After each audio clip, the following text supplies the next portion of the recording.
WTOL 11, of course, is once again proud to host the Green Chair Sit-In, partnering with Life Connection of Ohio to raise awareness about the importance of organ and tissue donation. Jeff is with Joshua and Renee Palacios right now with more. Jeff. You know, we told people, Mel, before we led up to this day, we said, grab the tissues, grab your emotions, because some of the stories you're going to hear, and this is another one, some of the emotions, some of the stories you hear, they will bring a tear to your eye or just plain shock, right? Yeah. Renee and Joshua, great to see you guys here. We so appreciate you guys, the humble moment that you're taking to be a part of this. So I want to walk through from the wife's perspective. Take me back 3 years ago, because this man was on the floor in the bathroom and you thought it was something totally different than what it really was. Yeah, it's almost embarrassing to say, but for 3 days he was very tired and wasn't feeling well. So I thought it was COVID, because that's just what it was. And so for 3 days, symptoms were there. Symptoms were there, yeah. And so I thought COVID. And so I actually quarantined him for a couple days, and I finally let him come out of the basement. I figured we'll just all get COVID, it'll be fine. And I found him on our bedroom floor, and he was shaking, and his eyes were yellow, and he was just staring at me, and I thought he was joking, yeah. And I said, I don't have time for this.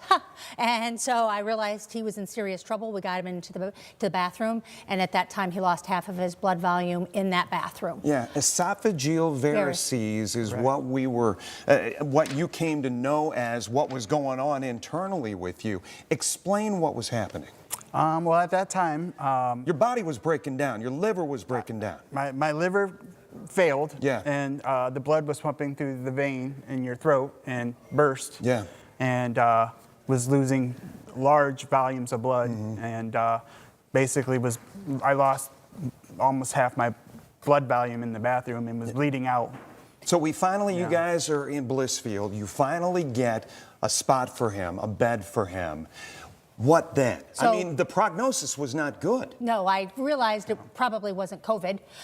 So we got to Toledo Hospital. They were trying to refill him with blood.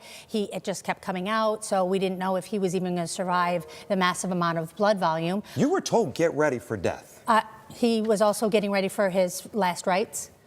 So we were prepared to say goodbye to him. Walk me through that as a wife, to hear that.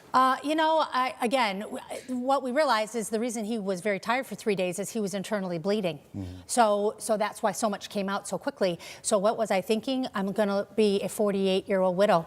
We have 3 kids at home. Yeah. We have a child with autism. One we just adopted. We had just adopted one of those 3 kids. So I thought to myself, I have to do this all myself. And how did this happen? When did this happen? And what do we do next? I know our time is short, but you find a donor, and talk to me about hearing that.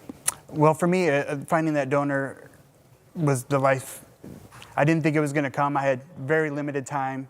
The first organ they did actually find from where I had HIV, and the decision was for me not to accept that one. Yeah. And then I remember giving up hope, calling my oldest son, saying, I'm not going to make it, take care of Mom. What are you carrying right here? This is a sign. This is Seth, my donor. Their family did write us a letter, so we got to know a little bit about him. He was 21-year-old from Dayton, Ohio. You're emotional right now. Why does that happen when you say his name?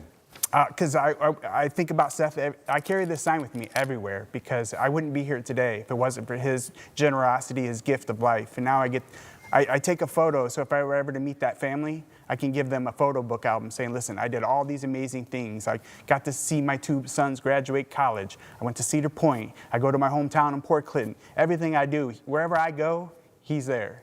Wherever I go, he goes. He motivates me to do things that I normally wouldn't want to do. Those days when you work tired, don't want to go to the gym. Yeah.